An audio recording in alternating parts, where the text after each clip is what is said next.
कालच्या नागपूरच्या घटनेच्या संदर्भात राज्याचे मुख्यमंत्री आदरणीय देवेंद्र फडणवीसजी, उपमुख्यमंत्री आदरणीय एकनाथ शिंदेजीने अधिकृत पद्धतीने विधिमंडळामध्ये विधानसभेमध्ये निवेदन केलेलं आहे। राज्याचे मुख्यमंत्री जे राज्याचे गृहमंत्री पण आहेत, त्यांनी जे काय काल नागपूर घटना घडली त्याबद्दल सगळी माहिती दिलेली आहे।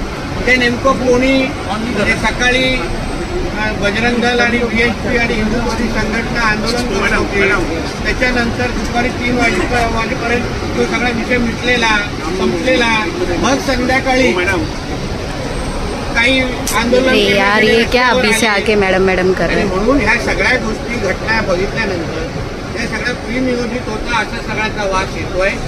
काही गोष्टी ठरवून केलेल्या होत्या, ठरवून म्हणजे इथे अशी दंगल घडवायचीच आहे असं काही लोकांची तयारी होती का, याचे पण थोडी आता जरा त्याच्या बाबतीमध्ये चौकशी होणार। शेवटी हे राज्य, ह्या राज्यामध्ये तुम्ही काही येऊन घडवणं हे असं सोपं राहिलेलं नाही आहे। किती आमच्या पोलीस बांधवांवर आता हे कोणाच्या कुठल्या संविधानामध्ये लिहिलेलं आहे, कोणाच्या चौकटीमध्ये बसतंय की एवढ्या मोठ्या प्रमाणामध्ये हे आमचे पोलीस खातं तिथे शांत करण्यासाठी आणि कायद्याची सुव्यवस्था राखण्यासाठी तिथे उपस्थित होतं। त्यांच्यावर हल्ला करण्याचं काय कारण आहे? कशाला त्यांच्यावर हल्ला केला?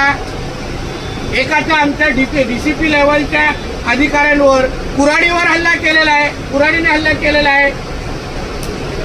हे अशा पद्धतीचे आंदोलन कुठल्या चौकटीत होतात आणि आमच्या पोलीस बांधवांवर हल्ला केल्यानंतर तुम्हाला वाटतं सरकार म्हणून आम्ही गप्प बसणार? पाकिस्तानची अफवा आहे, पाकिस्तानचा अफवा आठवणी देईल अशी कारवाई आता होणार आहे। मग कळेल काय असतं ते, पोलिसांवर हल्ला करून काय होतं ते।